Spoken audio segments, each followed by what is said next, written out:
Is Drop Frame a band or is it you? No, it's just me. I'm the sole operator. So how long have you been working as Drop Frame then? Well, the drop frame thing has only been for the last maybe a year to 2 years, but I've been producing since I was 12 pretty much. So the drop frame name is like when I was starting to take it a bit more seriously. You have been the feature artist on Triple J Unearthed last November too. Yeah, which was, that was great. Great week. When was the album released? Well, I did an EP last year. I think it was released August, September. So I was still looking at different tracks that, I could put out and would do well. But Trichome was the one that I believe got me the Unearthed feature artist, which I'm pretty proud of that track. So I'm glad it's done so well and continues to do well at the moment. But yeah. Is that the current single still? It is. Yeah, it is. Do you have a film clip for that? We've just finished it, so I'm currently looking at sort of the best way to put it out, but it should be coming out in the next week or two.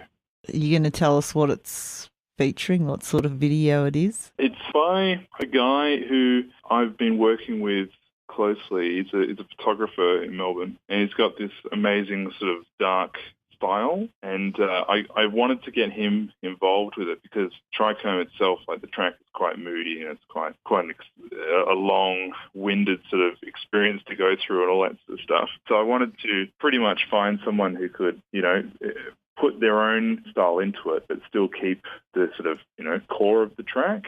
So he's done a pretty amazing thing. The colours and the tones and stuff look incredible. But yeah, I'm really, really stoked with it. And do you actually have a YouTube channel? I do. It's pretty much in its infancy because I haven't really been pushing anyone towards it. But at the moment, I'm trying to sort of get the Facebook as my main audience. Which is Drop Frame Music. Yeah, that's right. You have some shows coming up? Yeah, I do. I've got, in March, I'm playing the Evelyn with a band called Nerves, which are amazing band. They're very sort of new, but I was working with them for an event before, and they're amazing. They're sort of trying to bring the trip hop sound back in a big way, and they're stunning to watch. And also a few other great artists from Melbourne and stuff. So I'm really quite stoked to see that. Von Statch and Tin Lion. That's right. Yep, that's the event on the 10th of March at the Evelyn. Yeah, that's right. Yeah, and I believe I'm playing Brisbane a bit later in March as well. Can I ask what led you into the music industry? Are you from a musical family? Well, my dad is a bit of a guitar player, and we always had sort of an old piano around and that sort of thing. And I think it was his. He didn't really push me into it, but my parents got me piano lessons when I was pretty young. And at the same time, my sister used to sort of like play her music at 11 down the hallway of my house and all that sort of stuff. So I got to hear a lot of bands and music that you wouldn't hear on top 40 sort of shows and all that sort of stuff. And that really just sparked the whole thing because you were hearing all these sounds that were a bit out of the ordinary and really interesting and stuff. And I think it sort of grew from there. But the rave scene was a really big influence for me. When I first heard deep bass lines and subs and all that sort of stuff, it's a very, very unique experience when you hear it for the first time. And I think that sort of underpinned everything for a long time. So, yeah. Well, I see that you do like to get work with other people, women and that. Do you get other people to do the singing? I don't sing. Well, I've tried. Well, do you rap? What? I don't rap. No, I don't. I don't rap. Don't sing. So you write the music and the words, and then get someone else in. Yeah. So pretty much, I produce the track, and then if I feel as though it could use another layer or vocals or something on top of that, I'll sort of seek out musicians or vocalists to work on that song. Like Trichome's a good example because that's not purely an electronic track and it's not purely, an acoustic track, but it's got elements of everything. It's got live pianos and live trumpets and a vocalist, but that's all, with computers and all that sort of stuff. You can layer them all together and make whatever you want these days, which is pretty amazing. And what do you see coming up for you this year? It's hopefully going to be a really big year. I'm working very, very, very hard this year to make it a big year. A big focus for me this year is I want to bring the cinematic sort of styled idea back in a big way. So what I'm trying to do is involve video with my performance. So when I'm playing a set, it'll also be constructing a sort of a video set at the same time, like VJing. Yeah, which should be, if it works in my mind, if it comes out on paper as it works in my mind, it should be pretty amazing. So. How have you found the music world in Melbourne? Have you found it very welcoming? Yeah, it's pretty amazing, actually. It's a bit of a cliche with Australians, I guess. Like Melbourne is the creative culture city, but it really is. I'm quite amazed by sort of how, I don't think freeing is the right term, but sort of how open, it is.